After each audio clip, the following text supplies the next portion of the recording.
गुलाब की इन पत्तियों की तरह बनो जो अपने मसलने वाले के हाथों में भी खुशबू छोड़ देती हैं। ये मसला अभी सिर्फ पाकिस्तान आर्मी का नहीं बल्कि पूरी पाकिस्तानी कौम का है। We can beat them easily। 3 से 4 गोल हम दोनों टीमों को आराम से मारेंगे। मैं हमेशा ये कहता था कि इस्टेब्लिशमेंट से बात करने की बजाय आपको सियासी पार्टियों से बात करनी चाहिए। आपने LGBT को भी ज्यादा प्रमोट किया है, आपने मेरा जिस्म मेरी मर्जी पे बात किया है। जितने प्यार से आप हाथ पैर को और खासतौर पे चेहरे को तो बड़े प्यार से करना है।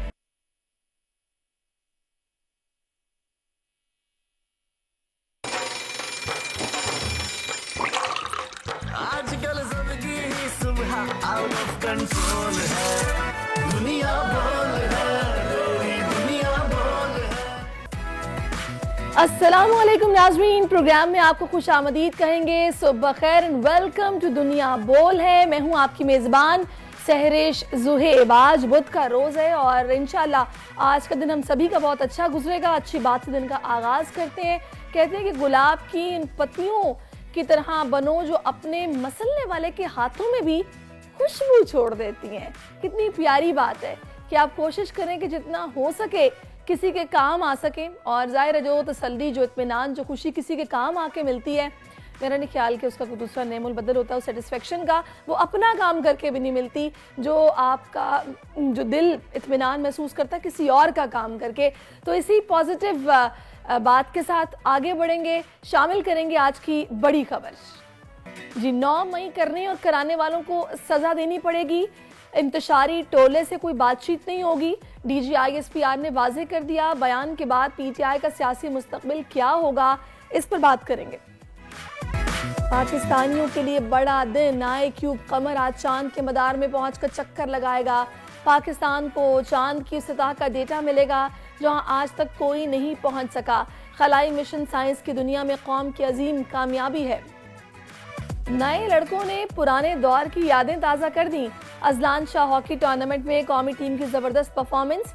मलेशिया और जनूबी कोरिया को शिकस्त के बाद जापान के खिलाफ मैच बराबर कर दिया। आज कनाडा से टाकरा होगा। और हिम्मत और अज़्म हो तो कोई काम नामुमकिन नहीं। थरपारकर के तीरथ मेघवार ने साबित कर दिखाया। हारी के बेटे की CSS अफसर बनने की कहानी सुनेंगे उन्हीं की जुबानी। बेशक मेहनत और लगन हो तो कुछ भी नामुमकिन नहीं हो सकता। सब कुछ मुमकिन है। Everything is possible in this world. तो जनाब बिल्कुल हम तीरथ से मुलाकात करेंगे और जानेंगे कि उन्होंने किस तरह मेहनत का आगाज़ किया और किस चीज़ ने उनको मोटिवेट किया। अब आते हैं जनाब अभी तक की सबसे बड़ी खबर पर। पाक फौज ने PTI से मुज़ाकरात के इम्कान को मुस्तरद कर दिया है। इंतशारी टोले से कोई बातचीत नहीं होगी। 9 मई करने और कराने वालों को सज़ा देना पड़ेगी। DGISPR मेजर जनरल अहमद शरीफ ने प्रेस कॉन्फ्रेंस की कल। कहा 9 मई का मुकदमा अफवाज पाकिस्तान का नहीं, अवाम का है। सज़ा ना दी गई तो किसी की जान और माल महफूज नहीं रहेगी। एक ही रास्ता है, इंतशारी टोला सच्चे दिल से कौम से माफ़ी मांगे, नफरत छोड़कर तामीरी सियासत करे। जुडिशल कमीशन का मुतालबा करके कन्फ्यूजन पैदा की जा रही है। इसी सारी सूरत हाल पर बात करेंगे। ब्रिगेडियर वकार हसन साहब जो कि दिफाई तज्ज़ियाकार हैं, वो इस वक्त हमें ज्वाइन कर चुके हैं। ब्रिगेडियर साहब बहुत शुक्रिया आपके वक्त के लिए। बहुत अहम प्रेस कॉन्फ्रेंस थी ब्रिगेडियर साहब, और मेरा नहीं ख्याल कि कोई पॉइंट उन्होंने छोड़ा है। सभी पॉइंट्स पर बड़ी तसल्ली के साथ वजाहत दी है। तमाम सहाफ़ियों के सवालात के जवाब उन्होंने दिए हैं और बड़े वाज़ेह तौर पर दिए हैं। आपने किस तरह देखा है इस प्रेस कॉन्फ्रेंस को? आई थिंक जो एनवायरनमेंट इसमें 4 बड़ी चीजें थी जो चल रही है पाकिस्तान के साथ। एक अफगानिस्तान का इशू है, कॉन्स्टेंटली एक चैलेंज है। फिर डेवलपमेंट्स हैं लाइक सऊदी इन्वेस्टमेंट आ रही है, SIFC वगैरह पे बात करने की जरूरत थी। 9 मई तो इन एनी केस कल है, तो आई एम श्योर ये भी था कि इसको हाईलाइट किया जाए कि इसकी कॉन्ट्रीब्यूशन का प्रोसेस जो है कहाँ तक। और फिर रीजन में एक मैसेज आना था जो भारत को भी और नेबरिंग कंट्री को कम्युनिकेट की गई in terms of preparation of defence forces. सवाल जवाब जब हुए तो उसमें कुछ चीज़ें आई थिंक सियासी सवालात भी हुए, तो ये 9 में फिर काफ़ी फोकस रहा। तो उसमें आई थिंक जो टेक अवेज हैं वो यही है कि एक तो वॉर एंड टेरर में there is going to be zero tolerance, और इंशाल्लाह जो पॉलिसी है within Pakistan and outside वो कंटिन्यू रहेगी।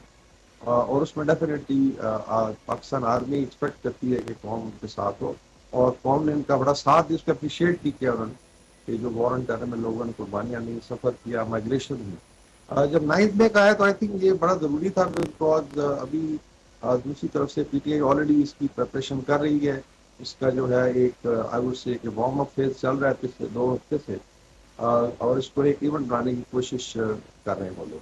तो ये भी जरूरी था कि क्लैरिफाई किया जाए। नंबर 1, अकाउंटेबिलिटी का जो प्रोसेस है विद इन मिलिट्री, वो तो आर्मी ने कर छोड़ा। I think with in 3 months जो है, जब वाकया हुआ जहाँ जहाँ जिम्मेदारान गफलत में पाए गए, उनका अकाउंटेबिलिटी हुई। उसके बाद आ जाता है जो प्रोसेस है। ये आई थिंक जब उन्होंने कहा कि ये मसला अभी सिर्फ पाकिस्तान आर्मी का नहीं बल्कि पूरी पाकिस्तानी कौम का है, तो वो इसलिए है कि ये जो 9 मई का जो असॉल्ट था स्टेट पे, जो हमला है, स्पेसिफिकली जब आपने टारगेट किया मिलिट्री इंस्टॉलेशंस को, मिलिट्री गैरजन को, शोधा के मॉन्यूमेंट्स को और सीनियर ऑफिसर्स के घरों को, तो ये फिर अनप्रेसिडेंटेड है। बिल्कुल ये अनप्रेसिडेंटेड है। लेकिन ब्रिगेडियर साहब ये कहिएगा कि 2 बातें उन्होंने की हैं। एक तो उन्होंने कहा है कि सजा और जजा ये होना बहुत जरूरी है, अदरवाइज ना जान महफूज होगी ना माल महफूज होगा इस मुल्क में किसी का भी।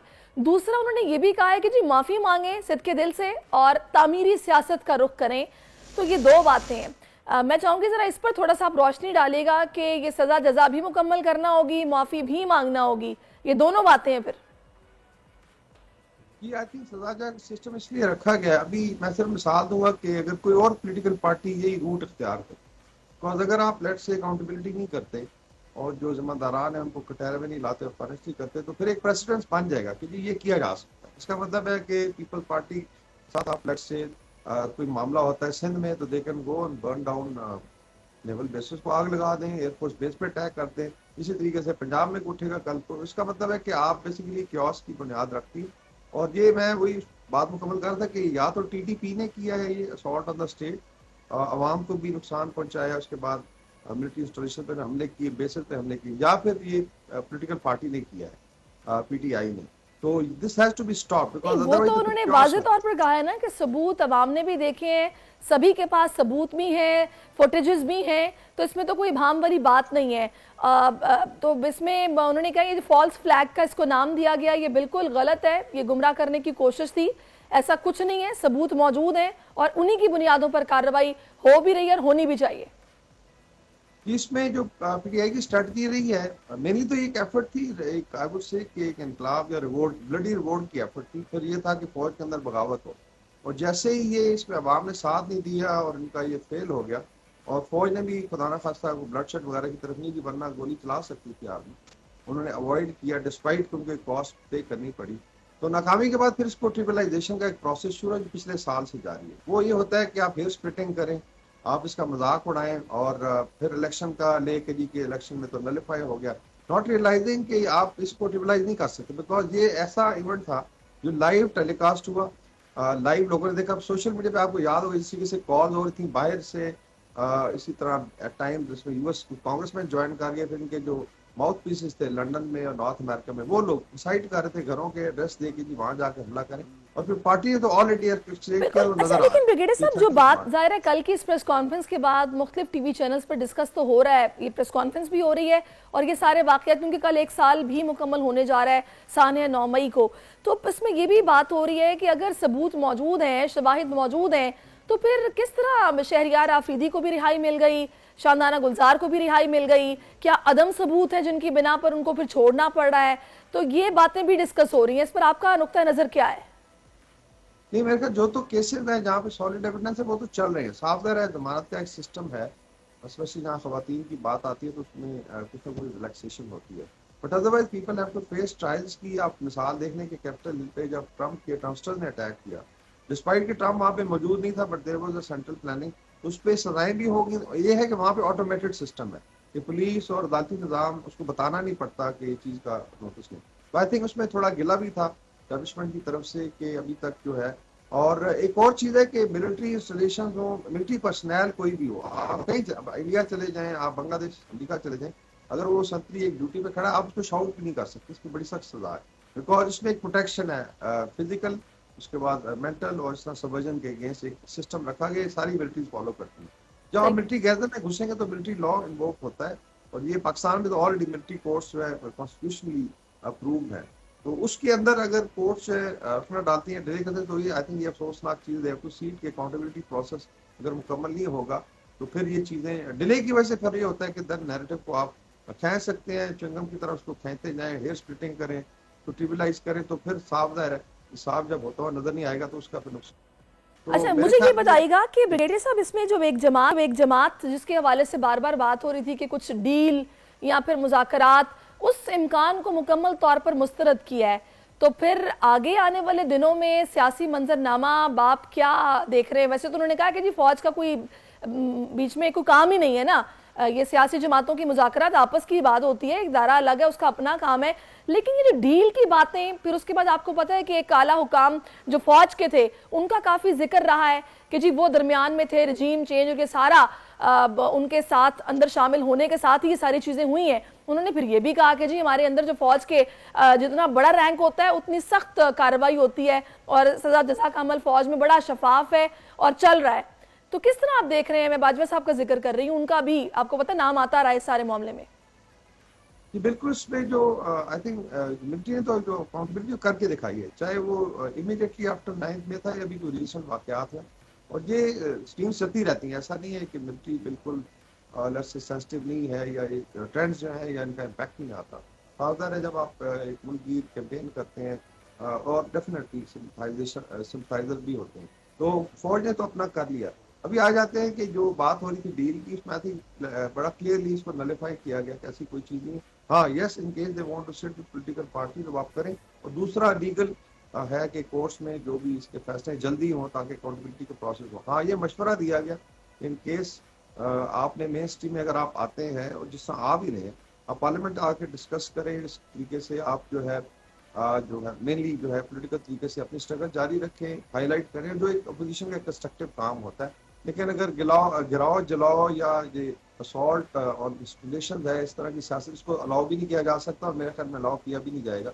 ये बड़ा क्लियर मैसेज था कि डील वगैरह नहीं हो रही, इन केस दे रिपेंट और उसके बाद एक्नॉलेज करें कौम के सामने आके, और ये बड़ा जरूरी है। नहीं, तो इस मखसूस जमात का फिर आप सियासी मुस्तकबिल क्या देख रहे हैं, जब उन्होंने ये वाज़ेह तौर पर कहा है कि अगर ये फौजी तनसीबात पर और शोहदा की जो यादगारें हैं उनकी तज़हीक करने वालों से किस तरह बात हो सकती है या उनसे किस तरह बात की जा सकती है, तो फिर इस जमात का सियासी मुस्तकबिल तो एक क्वेश्चन मार्क है।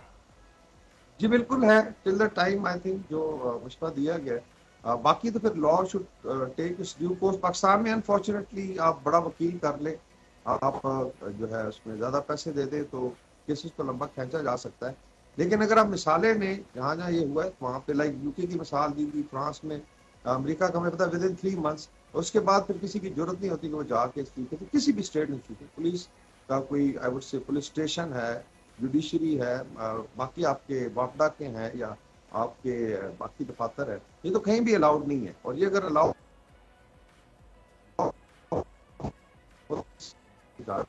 अगर message Pakistan has to move forward, ये नहीं है कि अभी आप जो है अच्छा मूव फॉरवर्ड तो उसी सूरत में है ना ब्रिगेडियर साहब के। देखिए अदालती मामलात अपनी जगह पर है, वो चल रहे हैं। इस मुल्क में हमने माजी में देखा है, ये अलमिया रहा है कि जब हुकूमतें गिरती हैं तो ज़ाहिर है फौज को इन्वॉल्व कर लिया जाता है, इस्टेब्लिशमेंट की बातें होने लगती हैं, वही डील्स की बातें होने लगती हैं।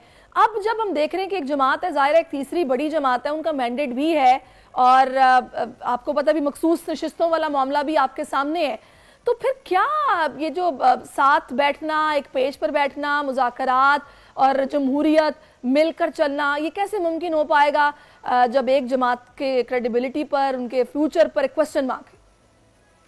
जिसमें आई थिंक जहाँ जहाँ उनका हक बनता है उनको दिया भी गया है। अगर आप देखें केपी में उनकी अपनी प्रॉपर गवर्नमेंट है, तो दे हैड मेजॉरिटी इस तरीके से अगर अदालती मामला सेटल होते हैं इधर वे, चाहे उन्हें मिलती हैं सीटें या नहीं मिलती, तो उसके बाद आई थिंक मेन स्ट्रीम में जो लोग इन्वॉल्व नहीं थे दे बी अकोमोडेट। लेकिन जहाँ पे प्लानिंग हुई उसके बाद जो फिजिकली इन्वॉल्व थे उनका कोई ना कोई आई थिंक अकाउंटेबिलिटी होनी चाहिए ताकि ये चीज़ रुक जाए इस पर, और देन वी गेट इनटू जो नॉर्मल पॉलिटिक्स है।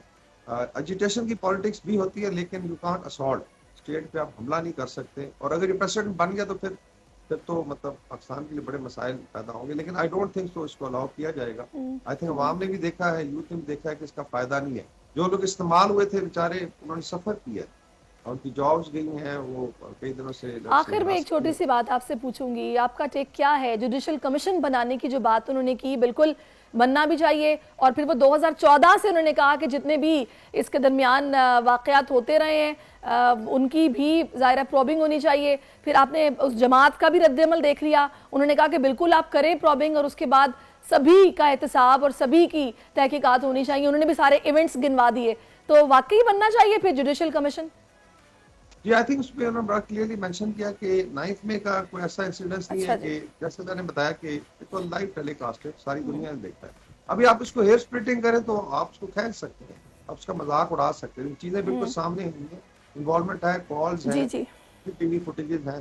बाकी आई थिंक जुडिशल कमीशन की अगर बात जिस उन्होंने की कि अगर आपने करना है फिर यही है कि इसको पीछे ले जाते रहे, then it can go up to 1947। I think we should go for basically reconciliation with accountability, तो दोनों चीजें साथ साथ चले तो चले जी, लेट्स सी क्या होता है। जो भी हो वो पाकिस्तान के हक में हो, पाकिस्तान के मफाद। बहुत शुक्रिया आपका, आप ब्रिगेडियर साहब हमारे साथ मौजूद रहे हैं। अब हम आ जाते हैं जनाब पाकिस्तान की एक ज़बरदस्त कामयाबी की बात करते हैं। मलेशिया में जारी 30वें सुल्तान अजलान शाह कप में पाकिस्तान और जापान के दरमियान मैच सनसनीखेज मुकाबले के बाद 1-1 गोल से बराबर रहा है। और बड़ा ज़बरदस्त कैप्शन हमारे जो कंटेंट राइटर हैं उन्होंने दिया था कि जी नए लड़कों ने जी पुरानों की याद ताज़ा कर दी है। वाकई इसमें कोई शक नहीं है। तो जिस तरह खेल रहे हैं हमारे प्लेयर्स, इसी पर बात करने के लिए सुहेल अब्बास साहब हमें ज्वाइन कर चुके हैं, जो कि हॉकी के प्लेयर हैं और लेजेंड हैं। और उनका कमाल ये है कि जनाब वो वाहिद दुनिया के खिलाड़ी हैं जिन्होंने एक साल में सबसे ज्यादा गोल किए थे। तो उनको वेलकम करेंगे शो में सुहेल साहब को। सुहेल अब्बास साहब बहुत शुक्रिया आपके वक्त का, thank you so much for your time. मुझे ये बताइएगा आप कितने सेटिस्फाई हैं जो अभी अजलान शाह हॉकी टूर्नामेंट चल रहा है, प्लेयर्स जिस तरह परफॉर्म कर रहे हैं, कितना अच्छा लग रहा है, फीलिंग्स क्या है? जी अस्सलाम वालेकुम, कैसे हैं आप लोग? ठीक है अल्हम्दुलिल्लाह। ये ऑब्वियसली बड़ा अच्छा लग रहा है, टीम अच्छा परफॉर्म कर रही है और करना भी चाहिए, क्योंकि अगर अजलान शाह को हम देखें तो अजलान शाह में अगर टीमों का कंपैरिजन करें तो हमारी टीम सबसे मैच्योर और सबसे अच्छी टीम है। अगर हॉकी स्टैट्स को देखा जाए और प्लेयरों को देखा जाए, और अगर अजलान शाह की बात की जाए तो अजलान शाह में 2 टीमें ऐसी हैं जो क्या कहते हैं अपनी पूरी टीमें लेके आई हैं, जिसमें जापान है और मलेशिया है। और बाकी जितनी टीमें हैं क्या कहते हैं ओलंपिक के लिए प्रिपरेशन कर रही हैं, पेरिस ओलंपिक्स के लिए। तो उसमें से जो ओलंपिक की जितनी भी टीमें, कोई भी टीम यहाँ नहीं है सिवाय एक टीम के जो आपकी फ्रांस की टीम है। और जो फ्रांस की टीम है उसके भी 6 लड़के जो है ना वो यूरोप में खेल रहे हैं और जितनी भी लीगें EHL और ये सब खेल रहे हैं। तो मेरा ख्याल है कि हमारी टीम सबसे मैच्योर और सबसे अच्छी टीम है। अगर कल का मैच देखा जाए जापान का, तो इसमें थोड़ा सा ये है कि जापान में मेरा ख्याल है जापान हमसे बहुत बेहतर खेला, मगर ये कि लकीली अल्लाह का शुक्र है कि अल्लाह ताला ने हमारा साथ दिया और लड़कों की मेहनत ने हमारा साथ दिया और सबकी दुआओं से हमारा मैच जो है ना वो बराबर हुआ। अच्छा, वैसे सुहेल साहब अभी जैसा कि आप ज़रा देख रहे हैं इस टूर्नामेंट को, तो खिलाड़ी ये जो लड़के नए हैं इनमें से कौन सा ऐसा लड़का है जिसने आपको ज्यादा इम्प्रेस किया और आपको लग रहा है कि वाकई ये क्रिकेट टीम के लिए बड़ा सरमाया है आगे आने वाले वक्त में? लड़के हमारे सारे अच्छे हैं माशाल्लाह, कोई मतलब ऐसा नहीं है कि एक, जबकि हमारे प्लेंटी कॉर्नर जो लड़के मार रहे हैं वो भी बहुत अच्छे हैं और हमारा एक कॉम्बिनेशन बड़ा अच्छा है। इसमें हमारे मैच्योर लड़के भी हैं और हमारे यंग लड़के भी हैं और मुझे मतलब देख के बड़ा अच्छा लग रहा है टीम को। और सेकेंडली मैं यही कहूंगा कि परेशानी की कोई बात नहीं है, कौम के लिए भी कहूंगा, क्योंकि आगे हमारे मैचेस जो हैं वो एक कनाडा से है और एक फ्रांस से है।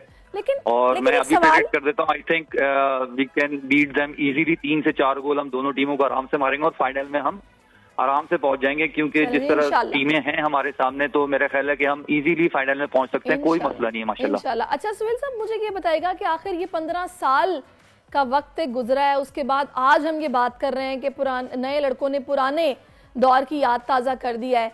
क्या वजह है कि दरमियान में ये खेल बिल्कुल कुछ ज़बोहाली कहूँ मैं, अदम तवज्जो ही कहूँ कि उसका शिकार रहा और उस तरह इसको नई तवज्जो दी गई हुकूमती सतह पर, और अब भी जो हमारे प्लेयर्स गए हैं मेरा नहीं ख्याल कि उनको पूरा उस तरह फैसिलिटेट किया गया होगा जैसे किया जाना चाहिए?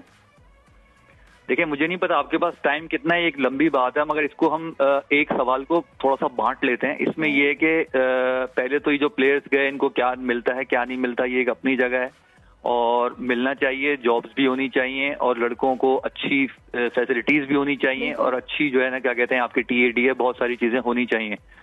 तो ये चीजें बहुत ज्यादा फुकदान था। सेकेंडली अब हम इस तरफ आ जाते हैं कि पुरानी यादें ताज़ा कर दी और नई ताज़ा, ये हम थोड़ा सा हम जल्दी हो जाते हैं।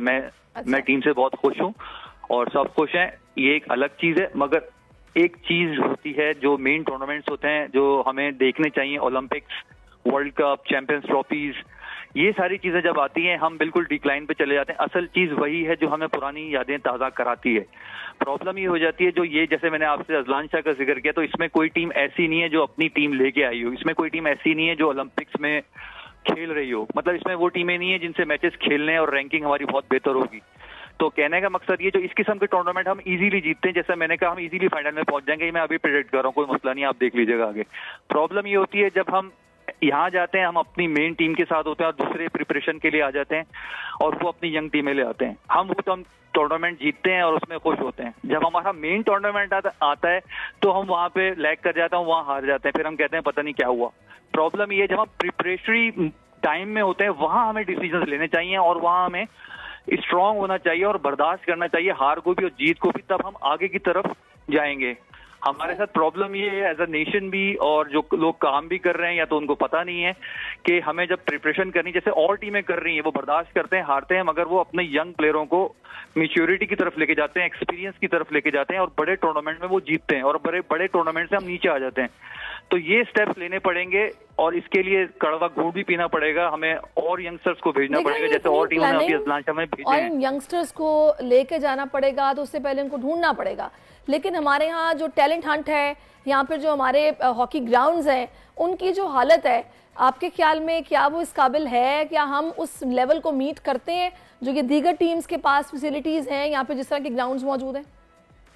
नहीं मीट करते। मैं एक खास चीज बोलता हूँ, मैं बड़े अरसे से बोला नहीं, मैं खास चीज बोलता हूँ, हमारे छोटे बच्चे स्कूल से लेके कॉलेजेस, मैं कहता हूँ माजूर हो गए। माजूर एक अजीब सा लफ्ज है, मगर वो इसलिए मैं कह रहा हूँ क्योंकि दुनियाए स्पोर्ट्स में सबसे मेन इवेंट है ओलंपिक्स, और ओलंपिक्स की प्रिपरेशन के लिए जितनी भी ओलंपिक्स, हॉकी को भी अगर छोड़ दें, हॉकी हो गया और भी जितने भी गेम्स हैं क्रिकेट के अलावा जो एमेचर गेम्स हैं, जितने भी गेम्स का ताल्लुक ओलंपिक्स है, उस पे हमारा स्पोर्ट्स बोर्ड, चाहे वो पाकिस्तान स्पोर्ट्स बोर्ड है, चाहे वो सिंध स्पोर्ट्स बोर्ड है, चाहे वो पंजाब स्पोर्ट्स बोर्ड है, कहीं कोई काम नहीं। और आप सिंध स्पोर्ट्स बोर्ड पे जाके देख लें, वहां कोई काम नहीं है, उधर देख लें, कोई काम नहीं है।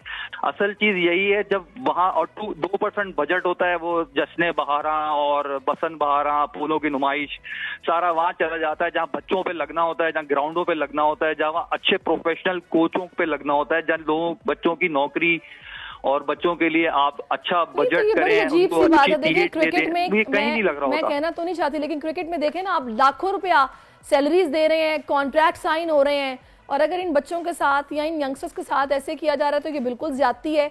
इस पर इनको नजरसानी करनी चाहिए। ऐसे तो नहीं पॉसिबल ना कि आप, जाहिर है वो टीम जिस तरह गई है, आप ज्यादा बेहतर जानते हैं कि वो कितने, मोराल आपका जो है वो हाई होता है अगर आपके साथ पूरी सपोर्ट मौजूद हो। फाइनली मैं चाहूंगी सोहेल साहब को मैसेज जो कि आप इस प्लेटफॉर्म के तवज्जुह से देना चाहें। मैसेज यही है कि बस मुल्क के लिए दुआ करें, और दुआ करें कि जैसे आपने कहा कि बजट भी आना चाहिए। क्रिकेट प्रोफेशनल गेम है, हॉकी एमेचर है, तो मैं ये कहूंगा एमेचर गेम में बजट वही ला सकता है जो कॉम्पिटेंट हो, जो ऑनेस्ट हो, ताकि जितने भी आपके बैंक्स हैं, जितने भी आपके स्पॉन्सर्स हैं, उस बंदे को दें जिसको पता हो कि ये पैसा सही जगह लगेगा, सही बच्चों को लगेगा, कहीं इधर उधर नहीं जाएगा। और मैं मुल्क से भी कहूंगा पाकिस्तान के लिए दुआ करें, हमारे हर स्पोर्ट्स के लिए दुआ करें, अब दुआ करें हमारे सारे स्पोर्ट्स ओलंपिक्स में आए और कॉम्पीट करें इंशाल्लाह। इंशाल्लाह। बहुत शुक्रिया आपका सोहेल साहब, thank you so much for your time, और बहुत अच्छा लगा आपसे बात करके, और आपने बड़े अच्छे से टीम की परफॉर्मेंस पे भी बात की है और होना क्या चाहिए ये भी बताया है। अब एक ब्रेक लेते हैं, ब्रेक के बाद वापस आते हैं। Keep watching us. आजकल जिंदगी ही सुबह आउट ऑफ कंट्रोल है, दुनिया बोल है, दुनिया बोल है। जी वेलकम बैक नाज़रीन। बात हम करेंगे पाकिस्तान की बड़ी कामयाबी की, जो कि है खलाई मिशन में। चीन के इश्तराक से पाकिस्तान का सैटेलाइट खलाई मिशन आज चांद के मदार में पहुंचेगा, और चाइना का 7 किलो का छोटा मसनूई सैयारा iCube कमर आज चांद के मदार में पहुंचेगा। iCube कमर तकरीबन 3:30 से 4 बजे के दरमियान चांद पर पहुंचेगा। सैटेलाइट इमेजिंग सिस्टम के ऑपरेशनल होने से पहले तमाम ज़ेली निज़ामों की तस्दीक में तकरीबन 1 हफ्ता लग सकता है, और चांद की पहली तस्वीर 15 या 16 मई तक मौसूल होने का इम्कान है। आपको बताएं कि पहली बार नहीं है बल्कि माजी में भी पाकिस्तान सदर गुलाम इसहाक खान और वज़ीर आज़म बेनज़ीर के दौर में कामयाब मिशन भेज चुका था। माजी में बदर अव्वल को चीनी रॉकेट पर फ़ज़ा में भेजा गया था, और इस वक्त बदर अव्वल ने 500 मील फी घंटा की रफ्तार से चांद की ज़ेली ऑर्बिट में चक्कर लगाया था और उसके बाद अभी iCube मिशन है जो कि आज चांद के मदार में पहुंचेगा। इसी सारी सूरत हाल पर हम बात करेंगे। इस वक्त हमारे साथ मौजूद हैं डॉक्टर कमरुल इस्लाम साहब जो कि डायरेक्टर इस प्रोजेक्ट के, हेड इस प्रोजेक्ट के। उनको वेलकम करेंगे शो में। अस्सलाम वालेकुम डॉक्टर साहब, thank you so much for joining us. जी अस्सलाम वालेकुम and thank you for having me. अच्छा डॉक्टर कमर, मुझे बताइएगा, बल्कि अवाम के लिए बताइएगा कि पाकिस्तान की कितनी बड़ी कामयाबी है कि आज माशाल्लाह से चांद के मदार का चक्कर लगाएगा ये मिशन और ये जो डिवाइस आप लोगों ने वहां पर भेजी है। अच्छा, पहले मैं थोड़ी सी तस्हीह कर दूं। जो बदर अव्वल था ना, वो जमीन के मदार में था, चांद के मदार में नहीं गया था। अच्छा, ऑल राइट। ये चांद के मदार में जाने वाला है पाकिस्तान का पहला मिशन है, फर्स्ट लूनर मिशन है। ओके जी हाँ, और ये आज तकरीबन आज के दिन हम उस पर अब काम कर रहे हैं। तो ये अल्हम्दुलिल्लाह एज पर स्केड्यूल जा रहा है और आज जो है ये उससे सेपरेट होगा जो ऑर्बिटर है और उसके बाद ये इसका अपना मदार है उसमें जाएगा जो कि 12 घंटे का मदार है, 12 आवर्स ऑर्बिट है। और इसमें जैसे सेपरेशन होगी उसके बाद इसके कुछ प्रोसीजर्स हैं जो हम करेंगे। इसके सब सिस्टम्स टेस्ट करेंगे और जो जनरली इनको इन ऑर्बिट टेस्ट कहते हैं जो हमारे अपने टेक्निकली ना, तो वो हम सारे इसके करेंगे और उसके बाद एक दफ़ा प्लेटफॉर्म वगैरह के सारे टेस्ट मुकम्मल हो जाएंगे। उसके बाद फिर हम पेलोड की तरफ जाएंगे। तो डॉक्टर साहब, मैंने जैसे कि पहले आपसे पूछा कि पाकिस्तान की कितनी बड़ी कामयाबी है टेक्नोलॉजी की इस दौड़ में, इस तरह से जिस तरह ये आज बड़ा दिन है कि ये मिशन जो है ये वहाँ पहुँच रहा है और जाहिर है आप लोगों की एफर्ट्स हैं, तो कितना जाहिर है अभी तो आपको पता है कि दुनिया इतनी एडवांस हो गई है, तो ऐसे में हम भी इस दौड़ में शामिल हो गए हैं, तो इसकी सिग्निफिकेंस में मैं चाहूँगी थोड़ा सा अगर रोशनी डालें आप। जी जी, इसकी बहुत सिग्निफिकेंस है क्योंकि जितनी भी स्पेस फेयरिंग नेशंस है ना, वो चांद पे जाना एक बड़ा माइलस्टोन समझती हैं, मतलब एक बड़ा संगे मील है चांद पे जाना। तो ये हम जा रहे हैं तो हमने एक संगे मील अबूर किया है चांद पे जाने के लिए। और जाहिर सी बात है इस पे जाने के लिए जो आपको टेक्नोलॉजी चाहिए होती है वो नॉर्मल स्पेस पे अर्थ के इर्द गिर्द जाने के लिए मदार से काफ़ी मुख्तलिफ होती है और उसमें काफ़ी चैलेंजेस होते हैं। तो हमने ना इन सारे सिस्टम्स को उसके लिए क्वालिफाई किया है। फिर चाइना की जो अपनी रिक्वायरमेंट्स थी, चेंगे 6 की काफ़ी स्ट्रिंजेंट रिक्वायरमेंट्स थी, उनको पूरा किया है और उनकी तरफ से कोऑर्डिनेशन भी हमारी बहुत रही है। तो ये एक बहुत ही, और दूसरी बात ये है कि देखें स्पेस जो है ना इज़ द फ्यूचर, और space technology multi disciplinary technologies हैं, इसमें हर टेक्नोलॉजी यूज़ होती है। और अगर आप इसको अचीव करते हैं तो उसका मतलब ये है कि आप ज़मीन पे मुख्तलिफ एरियाज़ में जो टेक्नोलॉजीज़ हैं उनको इसमें अप्लाई कर सकते हैं और इन जनरल ये सोसाइटल नीड्स में काम आते हैं। दैट मीन्स कि आपकी इकोनॉमिक साइड पे जो इसके बड़े बेनिफिट्स हैं, इसीलिए जितनी भी सी फेयरिंग नेशंस हैं वो इस तरफ जा रही हैं। सही सही डॉक्टर साहब, वैसे तो देर आए दुरुस्त आए, लेकिन मुझे बताइएगा अक्सर ये डिस्कस हो रहा है कि रहबर 1, बदर 1, उसके बाद ज़ाहिर स्पार्को भी उसी तरह से अपना काम तो कर रहा था, लेकिन क्यों इतना वक्त लग गया हमें यहाँ तक पहुँचने में?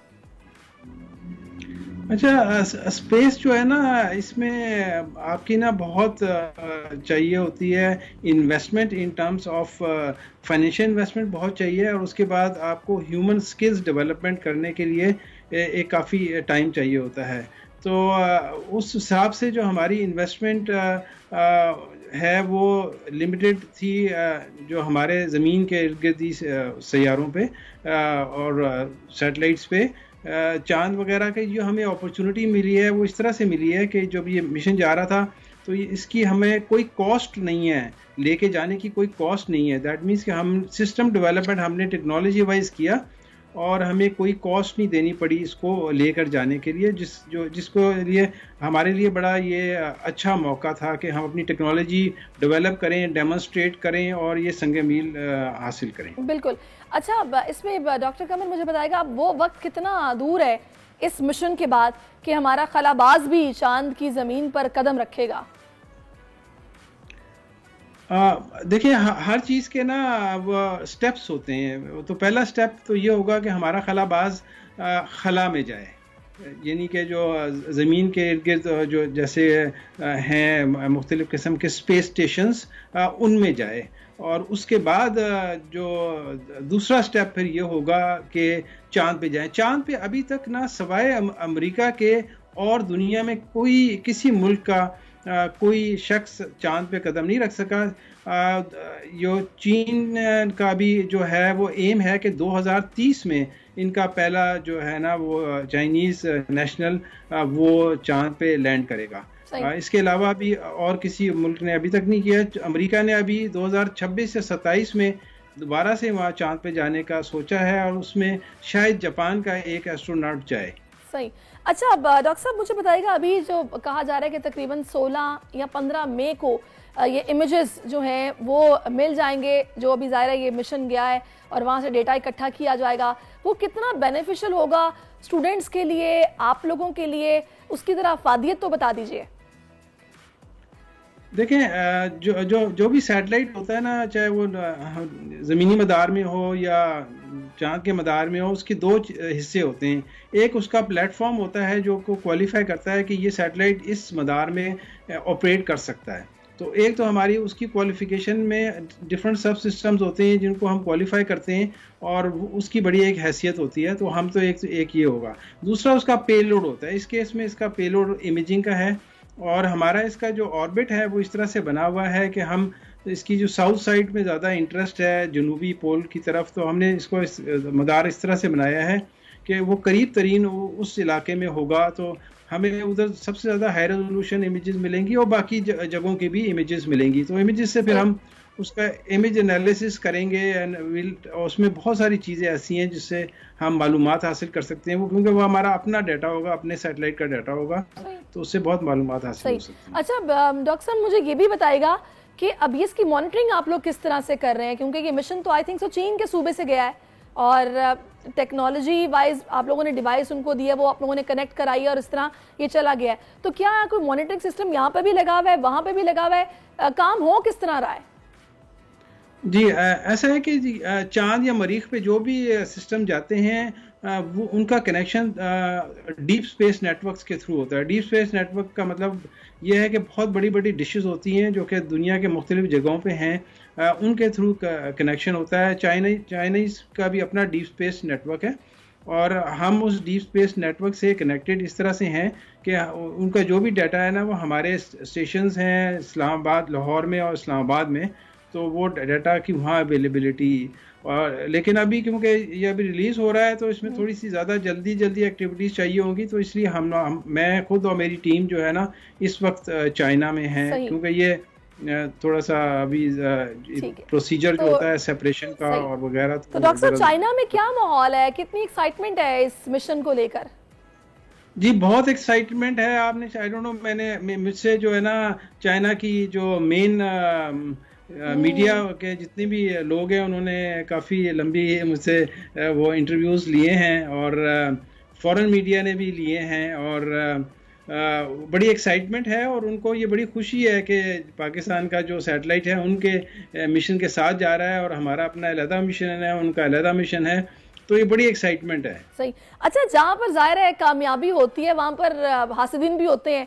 मैं पड़ोसी मुल्क की स्पेशली बात करना चाहूँगी कि वहाँ पर तो हमारे इस मिशन के जाने पर एक आग लगी हुई है और वहाँ पर जो व्लॉगर्स हैं यहाँ पर नाकदीन है वो तो इस तरह की बातें कर रहे हैं कि जी कोई ऐसी बड़ी बात नहीं है, हमारे तो 12वीं जमात के बच्चे इस तरह के सैटेलाइट बना लेते हैं और इस तरह के क्यूज बना के भेज देते हैं। मैं चाहूँगी जरा उनको जवाब आप करारा सा दे दें।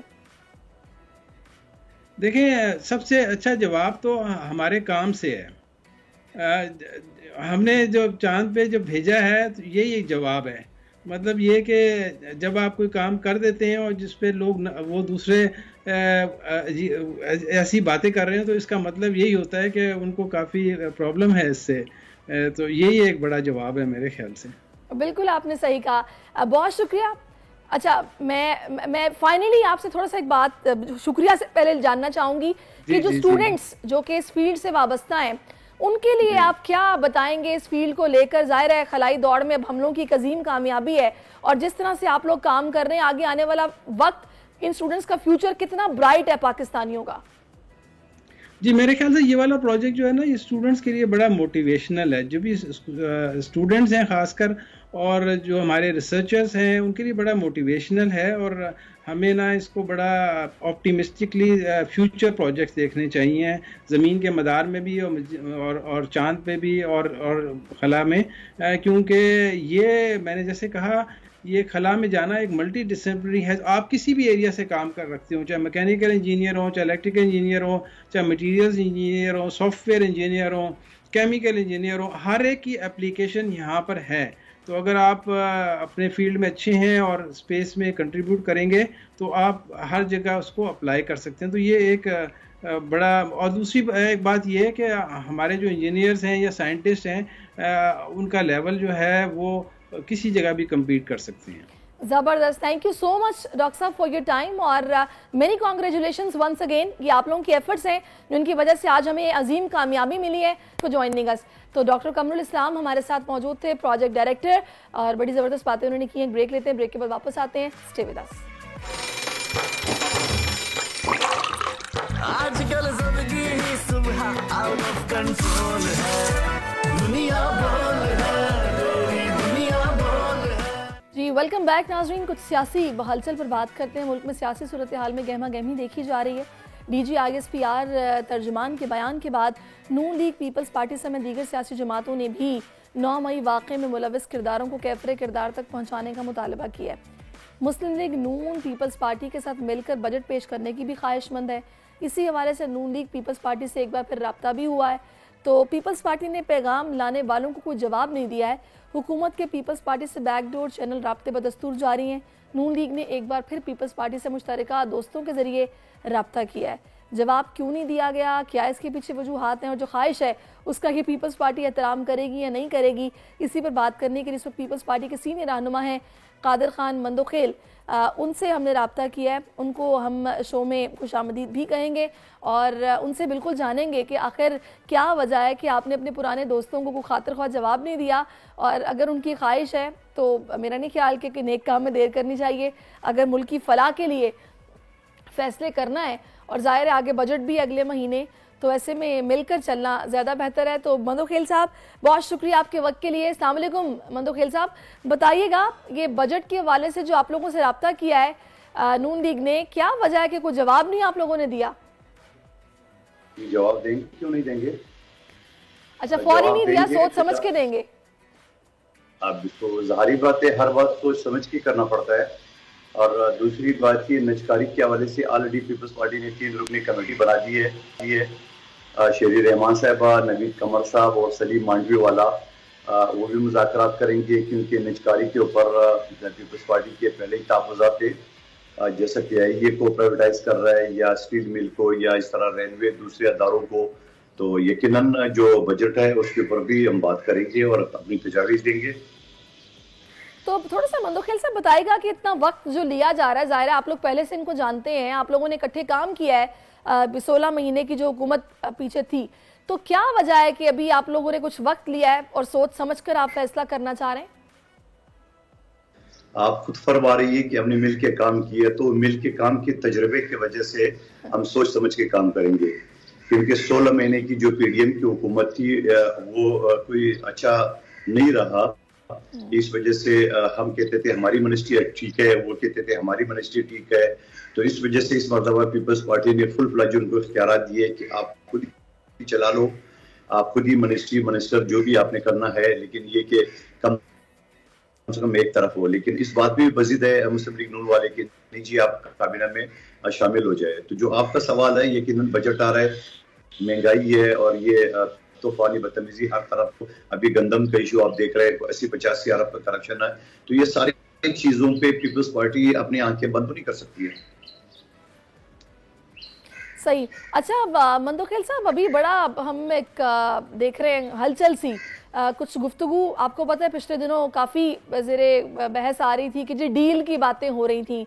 एक तीसरी जमात के हवाले से कहा जा रहा था कि जी बिल्कुल मिलकर चलना चाहिए, साथ बैठना चाहिए, मुज़ाकरात होने चाहिए। फिर डील की बात भी हुई, फिर वहाँ से खबर आई कि जी डील से हम बिल्कुल इनकार करते हैं, ऐसी कोई बात नहीं होगी। फिर कल हम देखते हैं कि प्रेस कॉन्फ्रेंस बड़ी ख़ास जिसमें डीजी ISPR की जानिब से भी वाज़ेह तौर पर कह दिया गया कि जी कोई ऐसी बात नहीं है, कोई डील नहीं है, इस तरह के हर तरह के इम्कान को मुस्तरद कर दिया गया है। तो उन्होंने ये कहा है कि हमसे बात करने की जरूरत नहीं, सियासी जमातों को चाहिए कि आपस में बात करें, फौज से बात क्यों करनी है। तो ये बातें फिर आप लोगों से अगर होनी है तो वो कैसे होंगी, कौन करेगा, कैसे सारे स्टेक होल्डर्स मिलकर चलेंगे? जाहिर है मैंडेट तो है ना उस जमात के पास भी। देखिए उसके पास मैंडेट तो है, लेकिन उसको पता ही नहीं कि मैंडेट होता क्या है। कल की प्रेस कॉन्फ्रेंस से पहले जितने भी टॉक शो मैंने देख ले, मैं हमेशा ये कहता था कि इस्टेब्लिशमेंट से बात करने की बजाय आपको सियासी पार्टियों से बात करनी चाहिए। आपको याद होगा 2018 में बिठा के इनको पाकिस्तान के ऊपर मुसलत कर दिया है। उस वक्त भी पीपल्स पार्टी बिलावल भुट्टो जरदारी साहब ने कहा कि इमरान खान कदम बढ़ाओ, हम तुम्हारे साथ है। शहबाज शरीफ साहब ने कहा आइए मिसाकी मईशत पे बात करें, तो जवाब क्या मिला है? तो डाकू चोर है। और फिर उसके बाद अभी जो शहरियार अफरीदी साहब ने बात की कि हम बात करेंगे आर्मी चीफ से और एस्टेब्लिशमेंट से, तो इसके रद्द अमल पे उस वक्त भी मैं मुख्तलिफ मीडिया पे ये बात की है कि जी जो 9 मई के वाक़यातों को MMR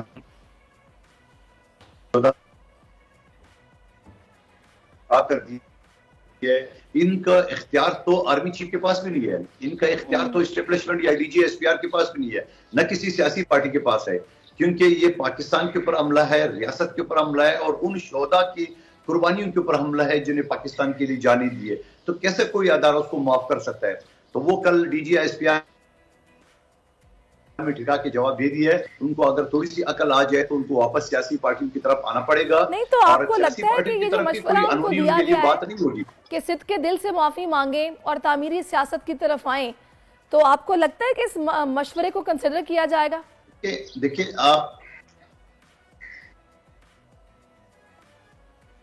देखिए आप इनके सारे रहनुमाओं को देख ले। असद के असर साहब ने कल एक टीवी चैनल में कहा कि माफी तो मैं अपने बाप से नहीं मांगू। अगर जिनका रवैया ये वो जो एक दिन पहले इमरान खान साहब से मुलाकात करके आए, उन्होंने बाकायदा उसको कहा कि आपने क्या बोल रहा है, तो आप मुझे बताओ तो ये पाकिस्तान को संवारेंगे? यानी शोहदा के यादगारों को जलाने से या शोहदा के लवाकिन से माफी मांगने में क्या अर्ज है? मुझसे कोई गलती होती है, मैं बिल्कुल माफी मांगने को हर वक्त तैयार हूं और कर्तव्य से गलती अगर तो मैं ये समझ अगर वो शोहदा के अपने बाप से माफी न मांगने की वो कर रहे हैं तो अब इसके इन लोगों से क्या बात करेंगे? लेकिन मैं आपको बता दूं, ये एम्पायर की उंगली ढूंढे, गेट नंबर 4 ढूंढे और इसी तरह दोबारा हुकूमत पर बराजमान होने का जो रास्ते ढूंढ रहे हैं, ये रास्ते इनको नहीं मिलेंगे। और फिर ये भी बात नहीं है कि पीपल्स पार्टी और नून लीग से बात करने में उनको शर्म आएगी। अगर शर्म आती तो उनको मौलाना फजल रहमान साहब से बात करने में शर्म आती, जहां उन बेचारे को आलिम दीन को पता नहीं किस किस नामों से उनको पुकारा उनके क्राउड ने, और अभी हाल ही में चमन के जलसे में उन्होंने आवाजें कसी है मौलाना साहब के ऊपर इनके लोगों ने। और फिर महमूद खान अचकजी साहब पे जिस तरह वो मजाक उड़ाते थे, आज उनको एहतियात का सरबराह बना दिए। ठीक है, अच्छी बात है, सियासत के अंदर लचक होना चाहिए, लेकिन ये क्या बात हो गई है कि आप कह रहे पीपल्स पार्टी ने कौन सा आपका मैंडेट चुराया है? आपने तो खुद मौलाना साहब का मैंडेट चुराया पख्तूनख्वा में, और आपको सबसे ज्यादा जो मैंडेट मिला है वो बलूचिस्तान में मिला है, सिंध में तो पहले भी मसला देखिए बिल्कुल सही कह रहे हैं, तो पहले भी नहीं था। लेकिन मंदोखेल साहब बात ये है कि जब सभी स्टेक होल्डर्स हैं, सभी के पास मैंडेट है, सभी असेंबली का हिस्सा है, तो बात तो मिलकर बैठकर ही होगी ना। अगर आपने जमहूरियत को बहाल रखना है और आप चाहते हैं कि जमहूरियत अपनी असल रूह के मुताबिक इस मुल्क में नजर आनी चाहिए, तो मिलकर ही बैठना मसले का हल है। कोई एक जमात अकेले तमाम मसाइल का हल नहीं निकाल सकती है। तो मुझे ये बताएगा कि अभी आप लोगों के तहफ़्फ़ुज़ात नून लीग से भी हैं, तभी आप लोग सोचने के लिए वक्त ले रहे हैं। जी मंदोखेल साहब, तो सबसे बड़ी पार्टी है, सबसे ज्यादा वोट उनको मिला है, चाहे वो पार्टी की शक्ल में। जी मंदोखेल साहब, आप मुझे सुन सकते हैं? देखिए, मैं आपके सवाल जहां तक थोड़ा बहुत समझ गया क्योंकि आवाज कट रही थी, मैं ये आपसे अर्ज कर रहा हूँ कि ये जब जी बिल्कुल आपको सुन रहा हूँ। आप देख रहे हैं कि इलेक्शन के फौरी बाद हम इत्यादी थे नून लीग के, मगर मेजॉरिटी पार्टी PTI थी, तो हमने इनको ऑफर किया आइए हम आपसे हुकूमत में कोई शेयर नहीं मांग रहे, आप खुद बना नहीं सकते हुकूमत, हम आपको सपोर्ट करते हैं, तो इनकार कर दिया। तो मजबूरन हमने नून लीग का साथ देना पड़ा। यकीनन अगर हम साथ नहीं देते तो ये असेंबली खड़ी नहीं हो सकती थी। तो उसके बाद भी पीपल्स पार्टी ने हमेशा दरवाजे खुले रखे कि एक जमात को आपने बोला कि आइए आके बैठते हैं, मिलकर बात करते हैं, उन्होंने इनकार कर दिया कि नहीं बैठेंगे। जब वहां से उतरेंगे पता चलेगा। एक जमात से आप लोगों के रिजर्वेशंस हैं, वो अभी आपसे बात करने का बोल रहे हैं, लेकिन आप कह रहे हैं जी कुछ वक्त चाहिए, हमारा तजर्बा अच्छा नहीं रहा। तो आगे अगले महीने बजट भी आ रहा है, तो जितनी जल्दी हो सके फैसला हो तो ज्यादा बेहतर है। जितना डिले होगा ज़ाहिर नुकसान मुल्क का होगा। आप नून लीग की बात कर रही है या पीटीआई की बात? मैं दोनों की बात कर रही हूँ ना। एक तो ये कह रहे हैं कि हमने बात ही नहीं करनी, दूसरे बात करना चाह रहे हैं, लेकिन अभी आप लोग जवाब नहीं दे रहे हैं। जितना जल्दी हो जाए ज्यादा बेहतर है कि मसला हल हो जाए। नहीं, हम जवाब दे रहे हैं, हम ये कह रहे हैं कि ये पहाड़ की चोटी पे जो पेट्रोल पंप एक हाथ में लेके दूसरे में लाठियां और गाली जबान से गाली गलौज जो कर रहे हैं, इनसे थोड़ा नीचे उतर रहे हैं। बिल्कुल बात कर रहे हैं, हम जमहूरी लोग हैं, सियासी लोग हैं। और बाकी जो नून लीग की बात आपने की है, बिल्कुल हम उनके साथ है, सपोर्ट करेंगे। ऐसी क्या बात हो सकती है? हमारे खर्चात जरूर हो सकते हैं, गुजारिशात जरूर हो सकते हैं, मगर ऐसा हरगिज़ नहीं होगा कि हम उनको सपोर्ट नहीं करेंगे। और ये भी आपको जहन में रख ली, अगर नून लीग को हम सपोर्ट ना करें तो एक दिन हुकूमत रह नहीं सकती है। ये तो आपको पता है, नून लीग को पता है। लिहाजा हम सपोर्ट करेंगे, लेकिन सपोर्ट इस तरह करेंगे जहां हमारे कोई गुजारिशात या खर्चात हो वो जरूर उनके सामने रखेंगे हम। चलें जी, बिल्कुल अच्छी बात है, रखने चाहिए। और अच्छा है कि मिलकर ही इसका कोई ना कोई हल निकले और अफाम तफहीम से मामलात आगे बढ़े। बहुत शुक्रिया आपका मंदोखेल साहब, आप हमारे साथ मौजूद रहे और आपने इस हवाले से अपनी जमात का नज़र बयान किया है। अब हम आगे बढ़ेंगे, कुछ बात करते हैं मीडिया इंडस्ट्री के हवाले से। तो नाज़रीन, अभी का जो दौर है, चाहे वो सोशल मीडिया हो या फिर मौजूदा न्यूज़ मीडिया, दोनों जानिब बहुत ज़्यादा इनोवेशन भी हमें दिखाई देती है। आज के दौर में हर कोई ये कोशिश करता है कि वो मशहूर हो जाए। उसके लिए मुख्तलिफ ज़ाहिर है चीज़ों का सहारा भी लिया जाता है। सम टाइम गलत भी होती हैं, सम टाइम ठीक भी होती हैं। इसी सारी सूरत हाल में हमने ये देखा कि जब ये रेवोल्यूशन आ रहा था, मीडिया ज़ाहिर अब तो अपनी पीक पर है, उसी में हमने एक मी टू कैंपेन भी देखी, जिसको तकरीबन अब 7 साल मुकम्मल हो चुके हैं। कास्टिंग काउच के हवाले से आपने पहले सुना होगा, और इस तरह की चीज़ें ज़ाहिर नज़र भी आई हैं और बहुत सारे मीडिया के लोगों ने एक्सपीरियंस भी किए हैं, जो कि मी टू कैंपेन में ज़्यादा खुलकर सामने आया कि जब लोगों ने इस कैंपेन में अपने अपने एक्सपीरियंसेस शेयर किए। तो क्या ये जो मी टू कैंपेन है ये बेनिफिशियल रही है? इस हवाले से देखा जाए कि ज़रा लोगों को फिर डर हुआ कि हम बेनकाब होंगे, लोगों को हमारे बारे में पता चल जाएगा, औरतें अब चुप नहीं रहती हैं, बोलती हैं, या फिर इसके नुकसानात हैं। इसी सारी सूरत हाल पर बात करने के लिए इस वक्त हमें मीडिया डॉक्टर के नाम से जाने जाते हैं सैयद फहद ज्वाइन कर चुके हैं, जो होस्टिंग भी कर चुके हैं, मिमिक्री भी कर चुके हैं, बहुत कुछ कर चुके हैं। थैंक यू सो मच आपके वक्त के लिए फहद। अच्छा, वालेकुम अस्सलाम। मुझे ये बताएगा कि अभी ये जो मैंने मी टू कैंपेन का जिक्र किया, जिसको 7 साल मुकम्मल हो गए हैं, फिर इनोवेशन की बात भी मैंने की है, रातों रात मशहूर होना, फेक प्रोपेगेंडा, फिर इस तरह के वाक़यात, जो लोग हैरेस होते हैं। यहाँ पर ख़वातीन बसों में भी अनफॉर्चुनेटली हैरेस होती रही हैं, अपनी वर्क प्लेसेस पे भी हैरेस होती रही हैं। तो इस तरह की कैंपेन का कोई फ़ायदा हुआ? कोई ऐसी पॉलिसी जो कि स्टेट लेवल की हो, जो बनी हो कि औरतें एटलीस्ट ठीक महसूस करें अपनी वर्क प्लेस पर? First of all thank you for inviting me, I am honoured to be here. I am glad that आपने मेंशन किया वर्क एथिक्स के बारे में। तो देखिए जी, सॉरी वर्क एथिक्स की बात करें, वर्क प्लेस के बारे में। वर्क प्लेस आपने बहुत अच्छी चीज़ मेंशन की, क्योंकि देखिए मी टू कैंपेन जो शुरू हुई तो लोगों को कॉन्सेप्ट ये था कि सब कास्टिंग काउच जो हो रही है वो सब मीडिया में हो रही है, जो एक मिसकॉन्सेप्शन था। ये कॉर्पोरेट के अंदर भी होता रहा और हो रहा है, और ये सारे हर इंडस्ट्री में होता है। तो लोग, आपने बसेस की बात की और आपने और चीज़ों की बात की, ये हर जगह पे होती है, हैरेसमेंट होती है। बिल्कुल। और मी टू कैंपेन से एटलीस्ट ये हुआ कि लोगों को अब थोड़ा सा कॉन्फिडेंस मिल गया कि जी मुझे अपनी आवाज़ उठानी चाहिए, क्योंकि काफ़ी लोगों ने ऑफिशियली उठाई। पहले क्या था, लोग बड़े दबे अल्फाजों में लोग कर रहे थे, ऐसा नहीं कि लोग ऑब्वियसली कि भी हमारी बेइज्जती ना हो जाए, लोगों को पता चलेगा तो लोग बातें बनाएंगे, हमारी सोसाइटी भी इस किस्म की है।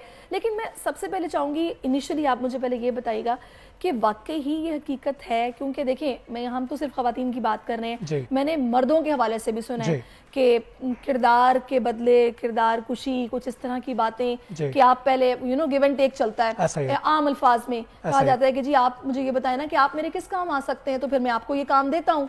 इस तरह की बातें, क्या ये कल्चर अभी भी है या बदल चुका है? डेफिनेटली है, और अब बहुत ज़्यादा बढ़ गया है, बिकॉज अब आपने LGBT को भी ज़्यादा प्रमोट किया है, आपने मी टू कैंपेन के पर भी बात की है, आपने मेरा जिस्म मेरी मर्ज़ी पे बात की है, अब ये चीज़ें इतनी ऑफिशियली और ओपनली होने लगी हैं पाकिस्तान जैसे इस्लामी मुल्क के अंदर, और मैं सिर्फ पाकिस्तान की बात नहीं कर रहा, बाहर की कंट्रीज़ में तो ये होता रहा है, और अब तो LGBT को बहुत ज़्यादा स्टेटस मिलता है और मिल रहा है। तो देखें इन चीज़ों के होने की वजह से अब आवाज़ और ये अब जो डिमांड्स और ज़्यादा बढ़ रही हैं और बड़ी नॉर्मल हो गई हैं। पहले ये था कि लोग थोड़े से दबे अल्फाजों में बोल देते थे चीज़ें, और काफ़ी लोगों ने इंडस्ट्री जो ज्वाइन कर रहे थे नहीं की, या इंडस्ट्री छोड़ दी इन्हीं वजह से। मैं जब इंडस्ट्री में आ रहा था, मैं अपना पहला प्रोजेक्ट करने जा रहा था, मैं ऑडिशन पे नहीं जा रहा था। मैंने कहा शायद मुझसे कुछ डिमांड्स हो जाएं जो मैं नहीं कर पाऊँ, जो मेरा मिसकॉन्सेप्शन था, जो नहीं हुई डेफिनेटली, बट मेरा हर किसी के साथ तो नहीं हो सकता ना, जहाँ पे अच्छाई है वहाँ बुराई भी है, Absolutely. जहाँ बुराई है वहाँ अच्छाई भी है। अच्छा, मैं थोड़ा सा इसमें चाहूँगी, मुझे ये बताएगा कि ये जो सारा सिस्टम है, अभी रिसेंटली एक मूवी भी इस पर हमने शॉर्ट डॉक्यूमेंट्री टाइप मूवी थी वो देखी है, जामन का दरख्त, वो भी इसी तरह की स्टोरी पर बेस करती है कि किस तरह हिरास किया जाता है ख़वातीन को, स्पेशली अगर मीडिया की बात की जाए। तो मैंने बहुत सारी ऐसी ऑर्गेनाइजेशंस देखी हैं जहाँ पर बाकायदा कमेटीज़ बनाई जाती हैं कि हाँ, अगर कोई खातून महसूस नहीं कर रही या उसको कहीं भी ये महसूस हो रहा है कि उसको हरास किया जा रहा है, तो बाकायदा उस कमेटी को हेड करने के लिए एक मेल और फीमेल मौजूद है जिनसे कंफर्टेबली आप बात भी कर सकें और जो आपके प्रॉब्लम को रिजॉल्व भी करें। और जाहिर है मैंने ऐसे कई लोगों को देखा जिनको बाकायदा फायर किया गया है ऑर्गेनाइजेशन इस तरह की हरकतों पर। तो क्या ये मीटू के बाद कुछ ट्रेंड बना है, पहले नहीं था या फिर ये था, हमें नहीं पता था? मैं एक कॉर्पोरेट एनवायरनमेंट से आया हूँ, मैंने पाकिस्तान और इंटरनेशनली एक बहुत बड़ी कॉर्पोरेट 15 साल काम भी किया, तो वो एक मेरा अलग करियर है।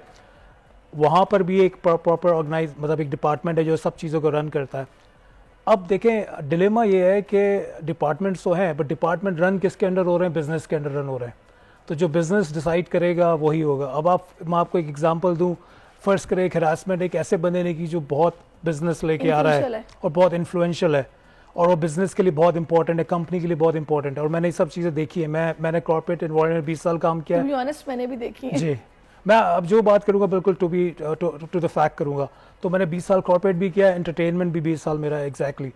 तो मैंने दोनों साइड की दुनिया देखी है, और दोनों साइड की दुनिया में जो चीज़ें हो रही हैं वो जो लोगों को लगता है बहुत अलग है। अब वो आप समझिए पूरे दुनिया में बहुत बड़ी कंपनी, दुनिया की बहुत बड़ी कंपनी है, तो उसमें जब इन ऑर्गेनाइजेशन है उसमें क्या होता है कि जब बंदे बहुत इन्फ्लुएंशियल होते हैं और अगर उनसे कोई ऐसी गलती सरजनत होती है तो उस पर क्या होता है कि जब कमेटी बैठती तो फैसला आपको पता है किसके खिलाफ होता है? जो सबसे कमज़ोर होता है। अब उसमें क्या होता है कि बेचारी, और बहुत अनफॉर्चुनेट है, दुनिया में भी इसका मतलब ऐसे ही हो रहा है। जी, इट्स अ फैक्ट, बिकॉज आप हमेशा अपनी पावरफुल रिसोर्स को सेव करेंगे ना। आप अपनी पावर एक किसी की शिकायत के ऊपर, क्योंकि देखें उसने फर्ज करें एक लड़की ने शिकायत कर दी एक ऐसे बंदे के लिए जो बहुत इन्फ्लुएंशियल है और बहुत बिजनेस के लिए पावरफुल है, तो बंदा बोलेगा ये बात तो हमारी कंपनी के बीच में, बोलेंगे जी हमने इन्वेस्टिगेट किया, I am very sorry for you, you had an experience of that, we apologise, ये हमारी तरफ से लेटर लीजिए प्लीज़, और आपको ना देखें हम बिकॉज ऑफ सेफ्टी हम आपको दूसरे डिपार्टमेंट मूव कर देते हैं या हम आपको प्रमोट कर देते हैं। तो वैसे इसकी तो sorry to interrupt you, recent एक एग्जांपल भी है, मैं भी सुबह में ही खबर पढ़ रही थी डोनाल्ड ट्रंप के हवाले से, स्टॉर्मी डैनियल जो एक अदाकारा है और उनके हवाले से भी ये केस चल रहा है। तो ये वो कह रही है हैरास किया है, वो उसकी तरदीद कर रहे हैं। तो केसेस तो इस तरह के होते हैं, लेकिन उनके साथ ज़ाहिर है उनको किस तरह से डील किया जाता है, ये एक ऐसी चीज़ है जो कि हमें देखनी है। अब इंटरनेशनली अगर आप बता रहे हैं कि वहाँ पे भी ऐसा होता है तो फिर तो ये पूरी दुनिया का अलमी है। ऐसा ही है, और आप जितने देखें इसको आप जितने लेवल के ऊपर ले जाएंगे ना ये और बढ़ता जाता है, और इसमें हमेशा जीत उसी की होती है जो मोर पावरफुल होता है या मोर इन्फ्लुएंशियल होता है।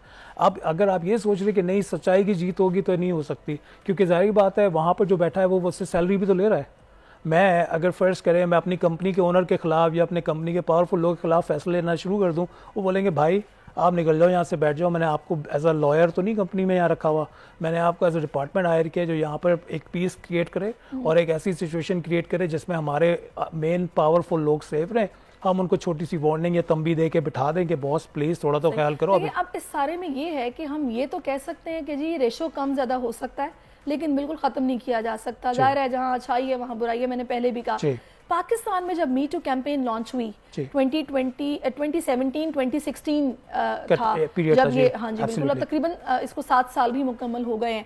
उसके फौरी बाद हमने बाकायदा देखा कि वो खवातीन जिन्हें कभी नहीं देखा था और बड़ी फेमस सेलिब्रिटीज थी, उन्होंने बाकायदा लाइव बैठ के अपनी अपनी स्टोरीज को शेयर किया ताकि दूसरी औरतें भी मोटिवेट हों और वो भी ज़ाहिर बोलें ताकि इसकी रोकथाम हो सके। तो वाकई इसके रिजल्ट्स कुछ आपने फील किए?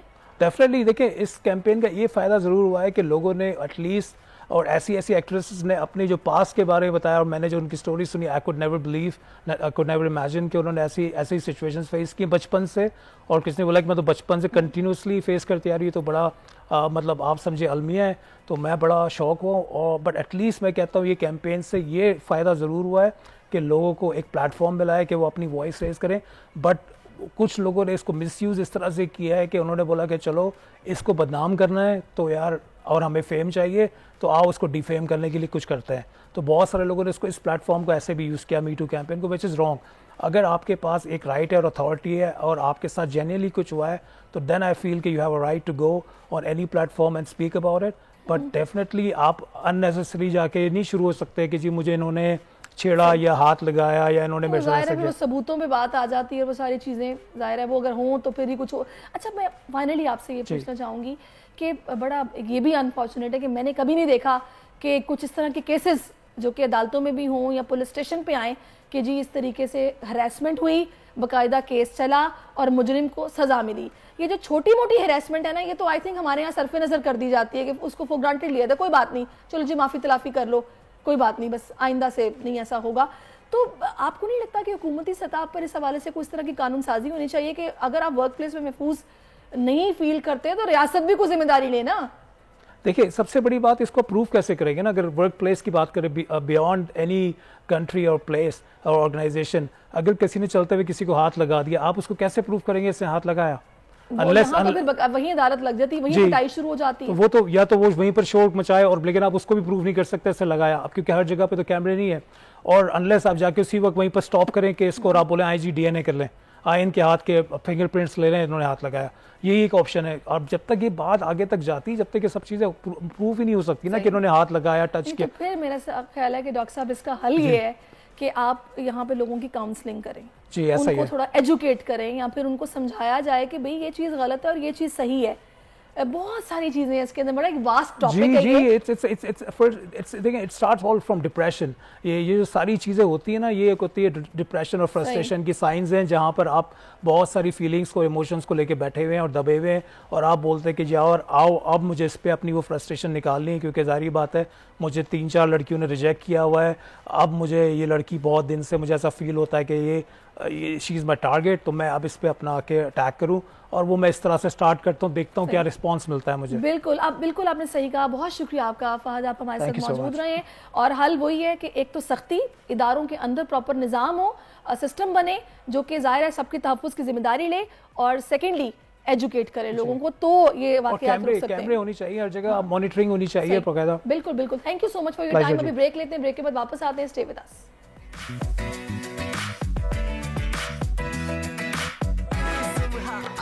कंट्रोल है दुनिया बोल है, दुनिया बोल है। जी वेलकम बैक नाजरीन, और आप मेरे साथ मेहमान देख के समझ गए होंगे कि मैं आपके इस टॉपिक पे बात करने वाली हूँ। वही टॉपिक जो हम सब का, ऑलमोस्ट सभी का कोई ना कोई मसला इस टॉपिक से जुड़ा होता है, क्योंकि गर्मी अब आ रही है और हम सब चाहते हैं कि गर्मियों में हमारे रंग जो है ना वो कुछ ना काले ना हो जाएं, सांवले ना हो जाएं। धूप से कैसे बचें, अपना ख्याल कैसे रखें, लगना हमने खूबसूरत है। और वो जो क्रेज़ है ना गोरे रंग का, उस पर भी बात करेंगे, क्योंकि कराची में इन दिनों सूरज की तपिश ने शहरियों की ज़िंदगी जीरन कर रखी है, और मैं तो ख़ास बचती हूँ सूरज की शुआओं से, क्योंकि एक बार जब आपकी स्किन पे लेयर आ जाए ना, ये जो जलने की होती है, थोड़ा सा रंग आपका ना फेड आउट सा हो जाता है, सांवले आप हो जाते हैं, तो उससे जान छुड़ाना, उस बेरौनकी को ख़त्म करना, उसमें जान डालना फिर आसान काम नहीं होता। पता नहीं कौन कौन से टोटके फिर हम इस्तेमाल करते हैं। कोई खीरे रख के बैठ जाता है, कोई बेसन का लेप लगाता है, कोई जनाब उपकरण ले आता है अपनी रंगत को शादाबी और गोरा करने के लिए। तो करना हमें क्या है, किस तरह अपनी स्किन का ख्याल रखना है।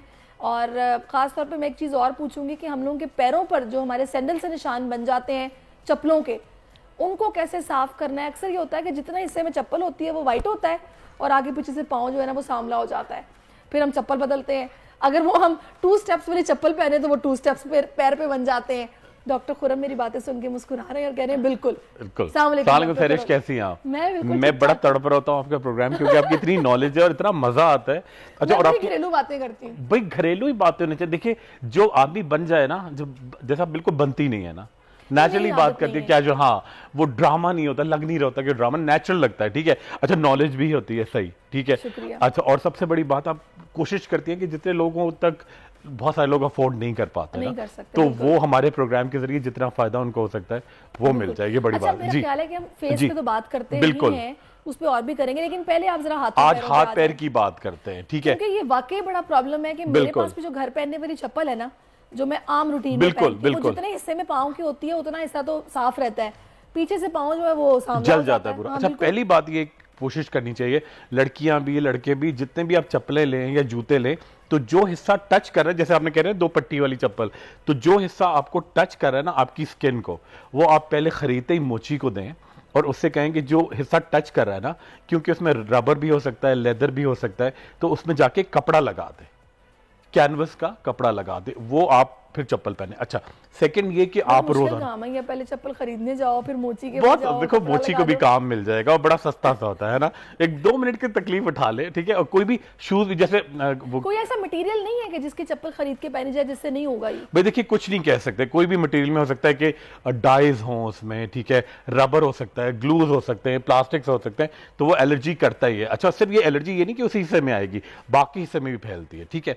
अच्छा सेकंड चीज बड़ी इंपॉर्टेंट कि आप रोजाना एक काम फिलहाल आपको गर्मियों में जरूर करना है, ठीक है। रोजाना जब आप बाहर से, लड़कियां खास तौर पे, लड़कों के लिए इतना कोई मसला नहीं है, ठीक है, लड़कों के लिए भी बड़े मसले हैं जी। जब बाहर से लड़कियां आए, लड़के भी, तो आप क्या करें, एक छोटा सा बोल लेके, ठीक है, एक बकेट लेके, एक बाल्टी लेके, उसके अंदर आप डालें थोड़ा सा एप्सम सॉल्ट। एप्सम बहुत सस्ता, बहुत अच्छा होता है, ठीक है। एप्सम का बना होता है, ये एक नमक की एक किस्म होती है, ठीक है, ये आपका मैल कुचैल सारा निकाल देगी। अच्छा एप्सम सॉल्ट मैं भी खरीदूंगी, हाँ EPSOM एप्सम सॉल्ट, ठीक है। आप लाए, बकेट घर पे लेकर आए, आपने उसमें नीम गर्म पानी, ठीक है, चुटकी एप्सम सॉल्ट, 10 मिनट के लिए पाँव उसमें छोड़ दें, ठीक है। और उसके बाद आप क्या करें, अगर कोई अच्छा सा उपटन हो, जहां हम लोग नेक्स्ट जब हम प्रोग्राम करेंगे सर, तो मैं 3-4 गिफ्ट लेकर आऊंगा चांदनी चंदन उपटन के, वो हम अपने नाजरीन को देंगे। चांदनी चंदन उपटन, उसमें चीजें क्या क्या वो लगा के दिखाएंगे, बड़ा फिल्म, वो है ही फिल्मी चीज ना, आप देखेंगे तो, ठीक है। वो आपने मिक्सचर, उसको क्या किया, आपने उपटन निकाला, उसमें अरके गुलाब और दूध का पेस्ट बनाया, पूरे पैरों पे, हाथों पे, खासतौर पे नकल लड़कियों के ना बड़े परेशान, ये आपने लगाया 10 मिनट के लिए, और झावा से ना प्यूमिस स्टोन जो होता है, इतना झावा यूज करते हैं कि छील ही लेते हैं वो, देखिए ओवर कुछ नहीं करे। अच्छा ये हमारे यहाँ क्रेज हुआ है ना, चेहरा मैं रगड़ दूंगी तो गोरी हो जाऊंगी, पाँव में छील दूंगी तो गोरी हो, नहीं नहीं नहीं, जितने प्यार से आप हाथ पैर को और खासतौर पे चेहरे को तो बड़े प्यार से करना है, ठीक है। ये नहीं कि आप चेहरे पे कुश्तियां कर रही हैं, और अक्सर मैं लड़कियों को देख रहा हूँ पूरे चेहरे छिले हुए, मैं पूरी क्रीम, अच्छा क्रीम की तरह। मैं आपको एक बात बताऊं, ये डॉक्टर साहब, क्योंकि हम सारी सब चीजों पर बात करें, आपने खैर बड़ा अच्छा ये बताया कि उपटन, अरके गुलाब और दूध ये मिक्स करके आपने पैरों पे लगाना है, और एप्सम सॉल्ट में अपने पाँव को डिप रखना है। कितने minute? 10 minute. 10 minute, all right. अच्छा अब मैं आ जाती हूँ उन लड़कियों पर जिनको हार्मोनल इश्यूज होते हैं और उनके चेहरे पर गैर जरूरी बाल आ जाते हैं, ठीक है। अब वो ये होता है कि जाहिर है हर किसी की लाइफ बिजी होती है, लोगों को टाइम नहीं मिलता कि वो पार्लर जाएं, स्पेशली वैक्सीन कराएं या लेजर कराएं। मैंने देखा है कि खवातीन रेजर मुंह पे लगा लेती हैं, रेजर लेजर, बिल्कुल आजकल मार्केट में पिंक कलर के आए हैं, आई डोंट थिंक सो वो फर्क है मर्दाना और जनाना में, आपको लगता है? बिल्कुल भी नहीं है, और आपकी स्किन बड़ी सख्त हो जाती है और ग्रोथ डबल अप हो जाती है। अच्छा जो चांदनी चंदन उपटन की हमने बात की ना, अगर उसको रोजाना एक पेस्ट बनाएं आप, अरके गुलाब, दूध और चुटकी उसमें डालें फिटकरी मिक्सचर बनाया, और जहां जहां आपके गैर जरूरी बाल आते हैं वहां आपने 10 मिनट के लिए लगाया, और फिर जैसे बच्चों के मैल नहीं छुड़ाते उस तरह आप रब करें, एक तो आपकी ग्रोथ बहुत कम होगी, ठीक है। और सेकंड क्या करें, आप इवनिंग प्रिमरोज ऑयल, डॉक्टर के मशवरे से लड़कियों के लिए इवनिंग प्रिमरोज ऑयल आप सुबह शाम 1-1 कैप्सूल खाएं। उसमें क्या करना है, आधा कप दूध, ठीक है, बिल्कुल पतला दूध ले लें, चुटकी हल्दी डालें, साथ में 1 चमचा सूरजमुखी के बीज, सनफ्लावर सीड, ठीक है। ये आप 3 महीने तक करें, आप देखें आपके तमाम सिस्टम्स, आपके हार्मोन्स, आपके पीरियड्स बिल्कुल नॉर्मल हो जाएंगे, बिल्कुल नॉर्मल हो जाएंगे, और ग्रोथ भी बहुत कम होगी। और प्लीज एक गूगल जरूर कर लें, laser in Asian skin, no matter आप कितनी गोरी हैं, कितने सांवले हैं, कितने डार्क है, एशियाई जल्द है ना, तुर्की से लेके इंडोनेशिया तक, पाकिस्तान बीच में, तो आपके चेहरे पे दाग पड़ेंगे ही पड़ेंगे। एक बड़ी अच्छी थेरेपी आएगी, वो मैं आपको करके दिखाऊंगा यहाँ पे, ब्लैक पाउडर थेरेपी, ठीक है, वो एक हर्बल एक्सट्रैक्ट होता है, उसको लगाने से आपके बालों की ग्रोथ बहुत कम होती है, कम होती है। बहुत अच्छा, कम होती है। ये जैसे मैंने अभी रेजर की बात की है, डॉक्टर साहब मुझे बताइएगा कि मुझे तो ऐसा लगता है कि हमें अपने फेस की स्किन पर वैक्स नहीं करना चाहिए, बिल्कुल नहीं करना और चाहिए। लेजर पता नहीं, अब लेजर भी आप बता रहे हैं कि एजेस के लिए ठीक है या नहीं है, बिल्कुल तो एशियन फिर ये स्किन के चेहरे लिए। के बालों के लिए क्या करें? कुछ लोगों का रुआं इतना ज्यादा होता है कि वो लड़कियां नहीं, उनको अच्छा लगता, वो उतरवाती हैं, कि सम टाइम ऐसे होता है कि बड़ा बैड फील होता है, वो कह भी देते हैं तुम्हारे चेहरे पे कितने बाल हैं, बुरा लगता है, बिल्कुल। देखिए उसको तो आप ब्लीच कर ले, अगर आप तरीके से वंस अ मंथ, अगर थोड़े बाल हैं तो आप ब्लीच कर लें, ठीक है, नहीं तो आप थ्रेडिंग कर सकती हैं प्रॉपर तरीके से, सैलून से करा लें, किसी बहन से बैठ के करा लें, महीने में 1.5 महीने थ्रेडिंग में। बेहतर है या वैक्सिंग बेहतर है? थ्रेडिंग फेस के लिए तो थ्रेडिंग बेहतर है, बिल्कुल थ्रेडिंग लोग बेहतर तो है। जनाब दर्द कम हो तो अपर लिप्स भी जाके वैक्स कराते हैं आजकल। नहीं, वैक्स कोशिश करनी चाहिए। आप बॉडी पे तो अगर करवाना चाहती हैं तो ठीक है, ठीक है, और हाथों कोई पे, अनाड़ी पैरों पे, अगर आ गया तो वो तो स्किन फिर भी उड़ तो जाती पूरा है। छिल देंगे आपका ना। तो आप थ्रेडिंग बहुत बेहतर है चेहरे के लिए, और बॉडी के लिए वैक्सिंग, और आप आमतौर पे ब्लीच करें कम बालों, ओप्टन का इस्तेमाल करें, इवनिंग प्रिमरोज ऑयल खाएं, ठीक है, दूध और सनफ्लावर सीड्स के साथ। और क्या कोशिश करेंगे जी, वो मरकरी वाली क्रीमें, 4 क्रीमें, ठीक है, इस तरह का कॉस्मेटिक जो आपने रात को लगाया, मुंह नहीं धोया, उससे आपकी ग्रोथ तेज होती अब है। मुझे ये बताएं कि जी। गर्मी में हमने किस तरह अपनी स्किन को अब धूप से बचाना है? एक तो 20 मिनट पहले हमें सन ब्लॉक लगा के निकलना है, किस तरह स्किन केयर करें इस गर्मी में जो कि 40-42 डिग्रीज पे चला जाता है टेम्परेचर? बिल्कुल। अच्छा देखिए, हमेशा कोशिश करें जब भी आप बाहर जाते हैं, मुमकिन नहीं है, और जितने आप खुद भी दरख्त लगा सकते हैं तो लगाएं, और जब भी बाहर जाएं आप कोशिश करें कि अक्सर खवातीन बच्चों को लेने स्कूल जाती हैं, तो आप गाड़ी वहां पार्क करें जहां एक, अगर आपको किस्मत से अच्छा घना दरख्त मिले, हमेशा शेड में गाड़ी खड़ी करें। अच्छा, सेकंड क्या करें कि लड़के हैं तो कैप पहन लें, लड़कियां हैं तो थोड़ा दुपट्टा आगे कर लें, ठीक है, सनस्क्रीन जरूर लगाएं, पानी साथ साथ पीते रहें, अर्के गुलाब की बोतल अपनी गाड़ी में जरूर रखें, ठीक है, थोड़ी थोड़ी देर में स्प्रे करें, ठीक है। और सबसे इंपॉर्टेंट बात कि आप जो बहुत ज्यादा फ्रूट्स होते हैं ना, जैसे खीरा, चुकंदर, पालक, इसका इस्तेमाल ज्यादा करें गर्मियों में। गोश्त, मिर्च मसाले, बिरयानियां, ये चीजें कम खाएं, क्योंकि अंदर से आपके डिटॉक्स वाटर कितना जरूरी है? डिटॉक्स वाटर, देखिए वो एक बड़ा एक फैंसी सी चीज है जिसका कोई सच कोई रोल नहीं है। पानी आप पीते रहे, ऊपर से खीरा खाएं, थोड़ा लीमू का, वो जो डिटॉक्स की बोतल होती है वो समझते हैं वो अंदर, जो होता है ना एक, वो क्या उसे कहते हैं कि पानी वाला, हाँ, बड़ी वाली बोतल, बड़ी वाली कूलर लेके बोतल, साथ फिरते और हैं उसमें पुदीना, उसमें सौंफ, खीरा, ठीक है, गाजर के थोड़े से एक्सट्रैक्ट, ठीक है, और उसमें जीरा, इलायची और धनिया, और क्या वो तमाम चीजें, लेमन, और वो अच्छा अच्छे से वो कहते हैं जी वो पीने से एकदम से रंग गोरा हो जाएगा। देखिए गोरा तो नहीं होगा, डेफिनेटली ठंडक जरूर मिलेगी, हाइड्रेटेड रहेंगे, और जरा एक अच्छे फीलिंग आएगी ना, ये उससे बाकी कोई इतना फर्क नहीं पड़ता। आप वैसी चीजें खा सकते हैं।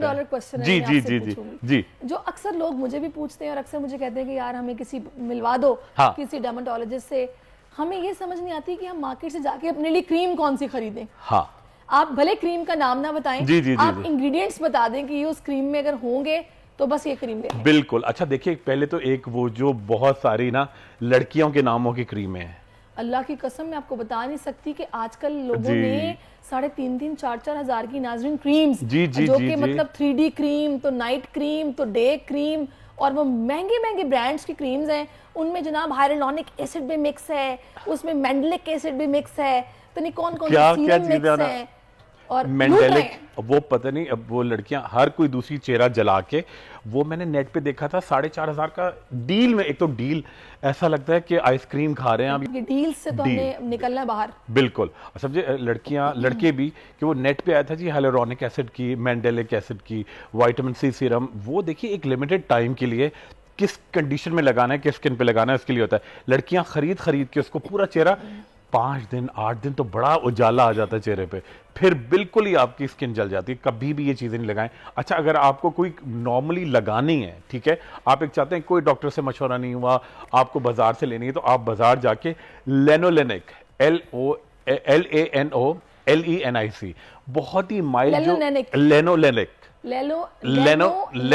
बिल्कुल, ये इवन बच्चों की स्किन पे लगा सकते हैं, विद एस्कॉर्बिक एसिड और अल्फा आर्बिटन। जरा मुश्किल है, इसको उर्दू में भी लिख लें, अल्फा आर्बिटन, ठीक है, एस्कॉर्बिक एसिड और लेनोलेनिक, ठीक है। ये बिल्कुल माइल्ड, जैसे 6 महीने के बच्चों को लगानी तो नहीं है, मगर उसको भी लगा दें तो कोई इफेक्ट नहीं होगा, ये इतनी माइल्ड क्रीम होता है। हाइलुरोनिक डायरेक्टली ले लेना, ग्लाइकोलिक ले लेना, उसके सिरम्स ले लेना। हाइलुरोनिक डायरेक्टली नहीं लेते, आई थिंक पानी लगा के फेस पे फिर लेते हैं। पानी लगा के और चंद ड्रॉप बिल्कुल डाइल्यूट करके, वो टीवी में वो जो या गूगल पे आप देखें ऐड, इस तरह लड़कियां लगा रही हैं वो करके, झुर्रियां भी जा रही हैं और वो एक के बाद एक कट आ रहा है। वो समझ लीजिए 4 दिन में जीन भी बदल गई आपकी। बिल्कुल, वो तो ये कभी नहीं करें। चलें जी, लेकिन ये अच्छा किया कि आपने क्रीम बता दी है। बहुत शुक्रिया आपका, बहुत शुक्रिया sir, thank you so much for your time. और मैं चाहती हूँ जाते जाते एक अवाम के लिए खुशखबरी, बेहतरीन खबर देती भी जाऊं, क्योंकि ई स्पोर्ट्स के शायकीन के लिए बहुत बड़ी खबर है।